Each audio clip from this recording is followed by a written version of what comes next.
Hi fam, good morning. ಇದು ಶುಕ್ರವಾರ ಬೆಳಗಿನ ಮಿನಿ ವ್ಲಾಗು. ನನಗೆ 2 ದಿವಸ ಹುಷಾರಿಲ್ಲದ ಕಾರಣ ನಾನು ಯಾವ ರೀತಿ ವಿಡಿಯೋಸ್ ಕೂಡ ಮಾಡಿರಲಿಲ್ಲ. ಹಾಗಾಗಿ ಬೆಳಗ್ಗೆನೇ ಎದ್ದೆ ಇವತ್ತು ಮಿನಿ ವ್ಲಾಗ್ ಮಾಡೋಣ ಅಂದ್ಬಿಟ್ಟು ಸ್ಟಾರ್ಟ್ ಮಾಡಿದೆ. ನಮ್ಮ ಮನೆಯವರು ಬಿಸಿ ಬಿಸಿ ಕಾಫಿ ಮಾಡಿಕೊಟ್ಟು ತುಂಬ ತಲೆನೋವ್ತಿದೆ ಅಂದಿದ್ದಕ್ಕೆ. ಹಾಗೆ ನೋಡ್ಬೋದು, ಒಂದು ದಿವಸ ಹೌಸ್ ವೈಫ್ಸ್ ಏನಾದರೂ ಹುಷಾರಿಲ್ಲ ಅಂತ ಮಲ್ಕೊಂಡ್ರೆ ಮನೆ ಯಾವ ರೇಂಜ್ಗಿರುತ್ತೆ ಅಂತ ನಾನು ನಿಮ್ಮ ಜೊತೆ ಶೇರ್ ಮಾಡ್ಕೊತಾ ಇದ್ದೀನಿ.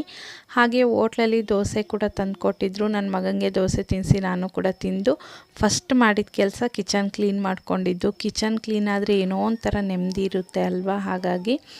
ಹಾಗೆ ಮಿಷಿನ್ಗೆ 1-2 ರೌಂಡ್ ಬಟ್ಟೆ ಹಾಕೋದಿತ್ತು, ಅದನ್ನು ಕೂಡ ಹಾಕಿದ್ದಾಯಿತು. ರೂಮಲ್ಲಿ ನೋಡ್ಬೋದು ಬಟ್ಟೆ ಎಲ್ಲ ಕಿತ್ತಾಕಿದ್ರು, ಅದನ್ನು ನೀಟಾಗೆಲ್ಲ ಮಡಚಿ ಎತ್ತಿಕ್ಕಿ ಮಧ್ಯಾಹ್ನಕ್ಕೆ ಸೊಪ್ಪಿನ ಸಾರು ರೈಸ್ಗೆ ಇಟ್ಕೊಂಡೆ.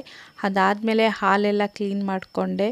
ಪಾಪ ನಾನು ಇಷ್ಟೆಲ್ಲ ಕೆಲಸ ಮಾಡಿದ್ರು ನನ್ನ ಮಗ ಏನೂ ಕಾಟ ಕೊಡದೆ ಅವನ ಪಾಟಿಗೆ ಅವನು ಆಟ ಆಡ್ತಿದ್ದ. ಅಷ್ಟೇ ಇವತ್ತಿನ ಮಿನಿ ವ್ಲಾಗ್. ನೆಕ್ಸ್ಟ್ ವ್ಲಾಗಲ್ಲಿ ಸಿಗ್ತೀನಿ. ಬಾಯ್, ಟೇಕ್ ಕೇರ್.